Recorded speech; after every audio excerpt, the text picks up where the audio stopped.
Okay, so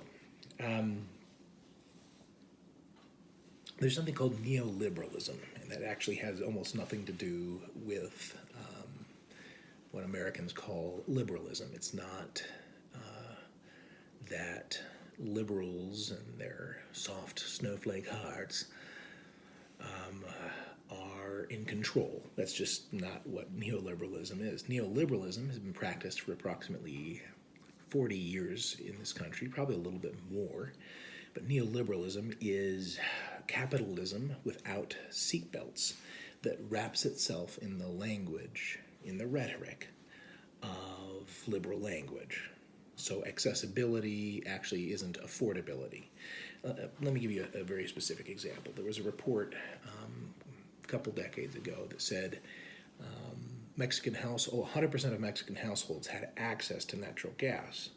Well, affordable access? No. Is there access?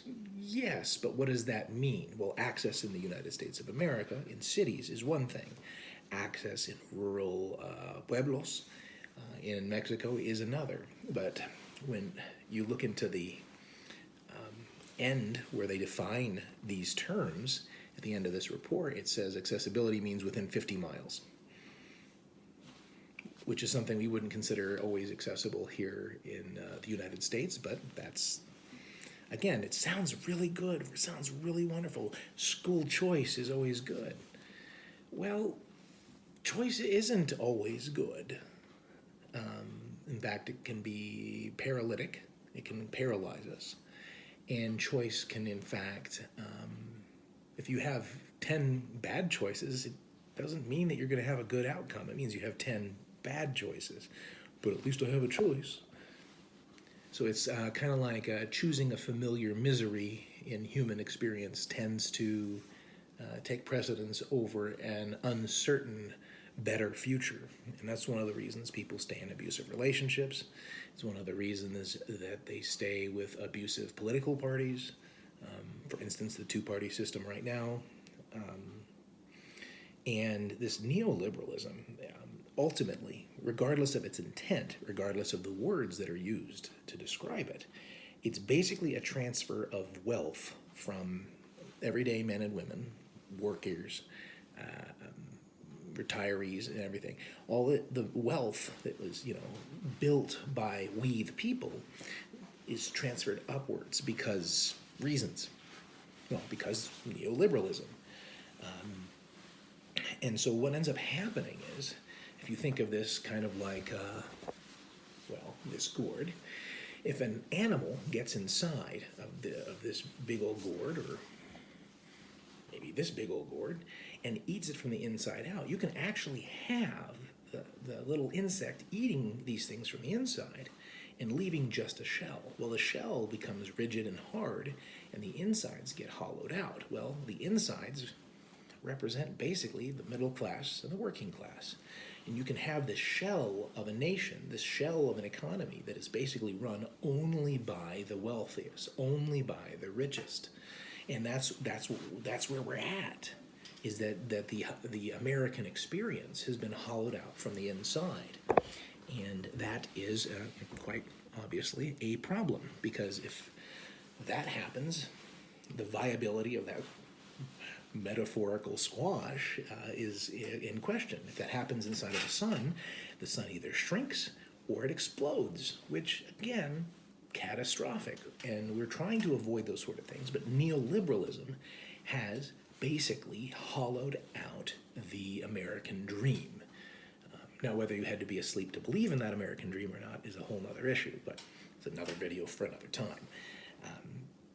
Basically, what has happened as the insides of this American dream and this American economy have been hollowed out, again, eaten, consumed, self-destroyed from the inside out, leaving just the shell.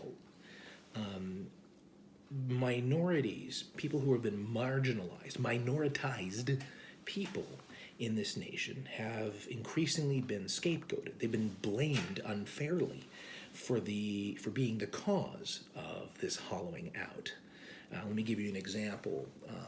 In several election cycles now, immigrants have been blamed for the loss of jobs in the United States. Now, unless all the immigrants in this country are robots, about 60%, then immigrants aren't the problem.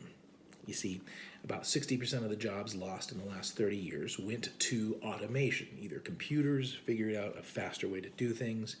You could get one delivery guy to deliver twice as many packages with these special algorithms, these special mathematical formula that can tell them where to drive, and GPS makes it even better, and then robots building better things. Or we take those jobs and we send them to another country that can perform the same labor at a cheaper rate. And so again, you're hollowing out the squash of America. And then, this is put somewhere where the sun doesn't shine, and we wonder why everybody's so uncomfortable and upset. Well, these minoritized people, these marginalized people, have been scapegoated, as I said, and they're then been blamed completely unfairly for these problems that are now facing increasing numbers of white Americans, which is something that in this nation, because of its history of racism, militarism, and capitalism, have not been, feeling the worst effects of our American experiment. And as a result, you have these two camps that are both very frustrated, incredibly frustrated with the fact that the government and the majority of the people are not making the government and the system of social organization work for people, but instead for profit. Except one group, mostly the Capitol protesters, are blaming blacks, African Americans, gays, liberals, George Soros. They're blaming these people for the problem. And these people are saying, no, it's the system. Black Lives Matters, the MMIW movement.